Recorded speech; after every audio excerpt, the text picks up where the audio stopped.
Assalamualaikum warahmatullahi wabarakatuh, and a very good day for all viewers, and especially our lecturer, Madam Nur Haslina, and all of our fellow members and friends. So today, we will present about our group project. We are from Group 5, Section 1, for BNA 30803 Air and Noise Pollution. So this is our group member. First is myself, Muhammad Akil bin Samsudin. My metric number is AN210063. Next is Shamsul Ashraf bin Samsudin. His metric number is CN210040. Third, Nur Elisa Anis binti Azli. Metric number is AN210067. And lastly, Farah Aisyah binti Muhammad Kamal. Metric number CN210005. Hello, my name is Farah and I will present to you the introduction of our group. Malaysia is one of the world's largest producer and exporters of palm oil. The lignocellulosic biomass produced in the oil palm industry includes the oil palm trunk, oil palm leaf, or also oil palm effluent, or known as POME. Palm oil production generates waste because the oil is extracted from the fruit of the oil palm tree through a series of processing steps. The waste components result from the separation of the oil from the other part of the palm fruit. The type of incinerator that was used by Sunderby is the incinerator ash. Incinerator ash refers to residual material that were left behind after the combustion of waste in an incinerator. Incinerator devices are designed to burn waste material at a high temperature, reducing them to ash, gases, or heat. Incinerator can also help reduce the volume of palm oil waste. Incinerator leave behind ash residue, which may contain potentially harmful substances. Incinerator leave behind ash residue, which also may contain potentially harmful substances, including heavy metals. A little bit about this research. What we study is about palm oil waste industry that were produced by Sunderby. Sunderby established in Malaysia since 1978. The key products in this research is operates extensive oil palm plantations. So background of the study, the main products include crude palm oil, CPO, palm kernel oil, and palm kernel expeller. These products are widely used in the food industry as well as in the production of cosmetics, household goods, and biofuels. The company disposes of their waste by downstream inorganic waste at municipal landfill or using incinerators. So for the next part, I pass to Shamsul My Ashraf. name is Shamsul Ashraf bin Shamsuddin. I will I will present about the advantage and disadvantage of incinerations. So, Sunderby plant stations, a key player in the palm oil sector, may benefit from using an incinerator for waste disposal. This method can generate electricity power and reduce waste volume by burning oil palm biomass leftover, such as empty fruit bunches, palm oil meal effluent, and palm oil clinker. This aligns with the concept of green productivity to preserve the environment and increase productivity. However, there are potential drawbacks to incinerators, including the production of harmful byproducts like fly ash and bottom ash, which require careful management. Some stakeholders may not find incineration desirable, and installation of incinerators raise concerns about air pollution and hazardous particulate discharge. Therefore, it is crucial to assess the health and environmental concerns associated with incineration and determine if it is a suitable match for Sunderby plantation waste management needs. As we know, Malaysia is one of the largest country in the world that produce palm oil throughout globally. So our government was encouraged to create acts and guidance for distributors and industries to follow to achieve Sustainable Development Goals 2000, or known as SDG 2030. So in this research, there are three main regulations that will be revised. So the first is Environmental Quality Act 1974. It also known as Act 27, and EQA 1974 is the main revisions for a variety of environment-related regulations. So the subsection in this EQA 1974 has three sections, which is first Section 21, power to specific conditions of emission, discharge, and etc.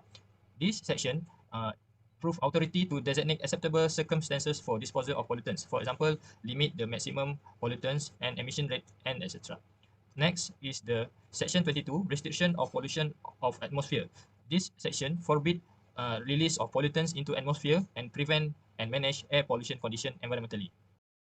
So the third section is Section 31, power to require occupier to install, operate, repair, and etc. This section is requirement by authority toward occupier to install, fix, or repair new devices that could be installed in available industries. So for the next part is EIA, or Environmental Impact Assessment. In this part, they have two main section. First is Section 33A, which is Environmental Audit. This section used for evaluate to guarantee adherence of industry toward Malaysian laws and regulations. And this audit also will be submitted to Department of Environment. Next is Section 34A, report on impact on environment resulting from prescribed activities.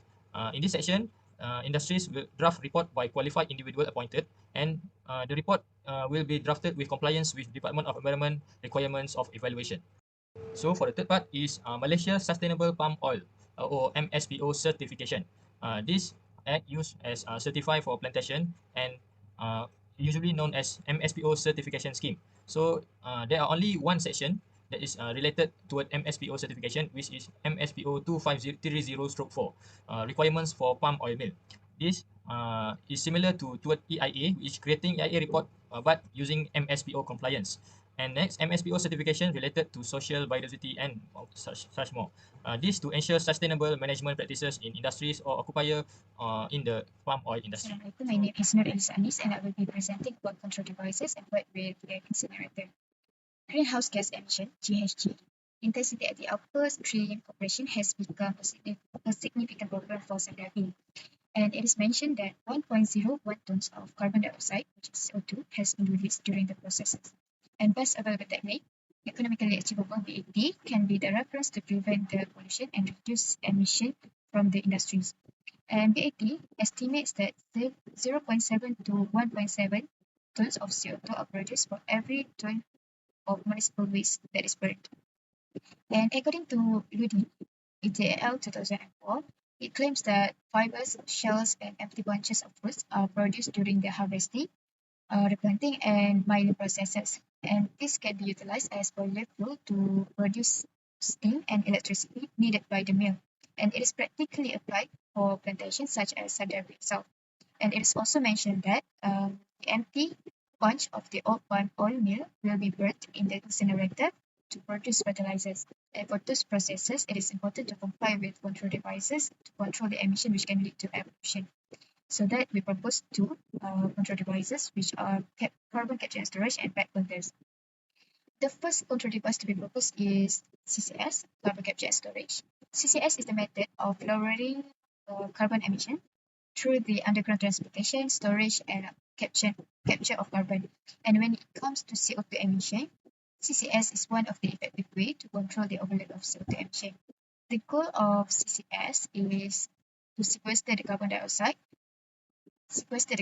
emission that results from the burning fossil fuels for energy production and other industrial processes. After that, the extracted CO2 is moved and kept safely underground to keep it from escaping to the atmosphere. Using a variety of technologies, CO2 is first absorbed at the source, which is usually industrial sites or power plants. Pre-combustion capture, post-combustion capture, and oxy-fuel combustion are a few of the often employed methods at this critical phase.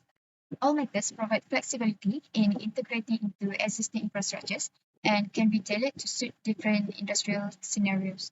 After CO2 is captured, it must be transported to appropriate storage location for the second phase. And depending of the distance and amount of CO2 that is captured, pipelines can be used to accomplish the process. And the phase of transportation guarantees the safe and effective transfer of the CO2 that is captured to its intended location. The acquired CO2 is safely deposited underground in geological formations during the third and final stage.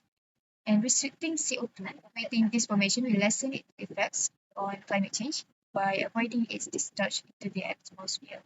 And the next one is by bag filter. By expanding the flue gas stream that enters the first chamber of the bag filter, heavier and coarser dust fractions are separated. Dust collects on the outside of the filter bags due to the flue gas stream uniform dispersion throughout the entire chamber. Before the gas is transferred into the output of manifold, it is cleaned and put into the bag, and periodically, short bursts of compressed air are delivered into the bag to shake off any dust or solvents that have become lodged inside. A screw conveyor transports the dust gathered in the hoppers beneath the filter to the container. Next, I will continue about the effectiveness of the devices, and the first one is carbon capture and storage. According to our research, there are several geological storage sites in Malaysia that are appropriate for storing CO2. And this study has been located at Malay Basin Sandstone Aquifer, which has 4 locations, which are Jernih, Dulang, Tangga, and Semangkuk.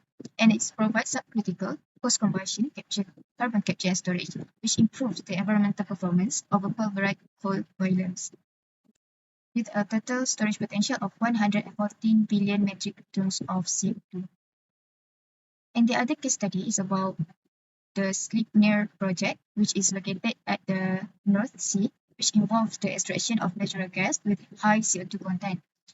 And the project implemented CCS to capture and store CO2 rather than releasing it into the atmosphere.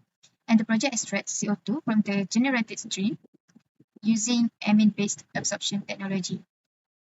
And the project also has demonstrated a significant reduction in CO2 emission by capturing approximately 1 million tons of CO2 annually. And the project also has provided valuable operational experiences for the development and improvement of CCS technologies. The project has also contributed to the advancement of CCS application worldwide, and the effectiveness of this device is for investment costs, and also it demonstrate economic viability by avoiding hefty fines associated with CO2 emission. So, based on our study, this control device can overcome the problem of overload of CO2. And the next control device is back filter. According to Work ETAL 1998, it said that this efficiency in capturing particles contributes to improved air quality and compliance with stringent emission standard. And according to LEED ETAL 2000, back filter offers a cost-effective solution, especially when considering their installation costs compared to the other alternative technologies. And advances in filter media and design contribute to improve longevity and reduce maintenance costs over the operational life of the system. And for this control device, the study was conducted at the palm oil mill, which is located in the southern part of Johor. The media used for collecting the sample was glass fiber paper, and before and after sampling, the filter has been left to dry in an oven for about 24 hours. And the weight of differential indicates the amount of particles captured on filter media. And based on the study, the collection efficiency is high, which is about 92 to 96%, which can be complied with the legislation, which is expected to be between 73 and 98%. So I'll present to you the task 2, which are mainly the discussion based on the data we receive. The result of the changing the temperature variable while keeping other variables such as wind speed and height in constant condition. Straight line based on the graph is indicate the constant pollutant concentration of each zone. This shows that the temperature does not play a big role in measuring the concentration of pollutants in the air. Temperature can help the dispersion and removal of the particulate matter from the atmosphere. Higher temperature can enhance atmospheric mixing and help disperse particulates. Warmer temperature can increase the volatility of some VOC, leading to a greater emission. Next is for the data of the different wind speed. Among the three zones recorded in the graph, the red zone shows the least decreasing trend with the difference of concentration. The result is that the wind speed has significant impact towards the concentration of pollutants in each zone. Strong wind can enhance the vertical mixing of pollutants, allowing them to be transported to the higher altitudes, where they might disperse more effectively. Higher wind speed generally lead to a greater dispersion of air pollutants, resulting in lower air pollution concentration in areas with strong winds. Lastly is the data from the different height. The manipulated variable was changed from the wind speed to the height of recording level. The result indicate that the height of the reading point consider the prevailing wind patterns. The concentration of air pollutant at most places was significantly negatively correlated with wind speed, precipitation, and relatively humidity. Pollution sources are located at higher elevation, with their emission may be more effectively dispersed and diluted in the atmosphere compared to the source at the lower elevation. Higher elevation are less prone to temperature inversion, potentially leading to a lower pollution concentration. Okay, for the conclusion, task 1, this research explores the advantages and disadvantages of incineration in waste management, particularly in the context of Saint-Domingue plantation waste management.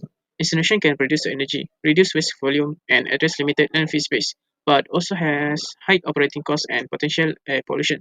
Malaysia has implemented strong regulatory structures such as the Environmental Quality and Environmental Impact Assessment and Malaysia Sustainable Palm Oil Certification Scheme to ensure the sustainable practice and responsible waste management in the palm oil industry. Control strategies like bag filters and carbon capture and storage are also explored, with the bag filter offering a practical and affordable alternative for capturing particulate matter. This study provides insight into Malaysia's commitment to environmentally conscious palm oil productions. And then for conclusion, task 2, In conclusion, understanding the interplay between weather and pollutants is crucial for air quality management and environmental protection. Monitoring and analyzing weather parameters alongside pollutants concentration are essential for developing effective air quality management strategies and implementing timely interventions to mitigate the adverse effects of air pollution.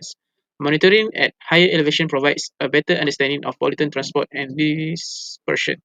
The change of parameter with the change of air pollutant concentrations found from the software. By using web tools for air quality modeling, it's helped the visualizations of air quality modeling results through maps, graph, and charts help for a better comprehend complex information and trends, aiding in decision-making processes.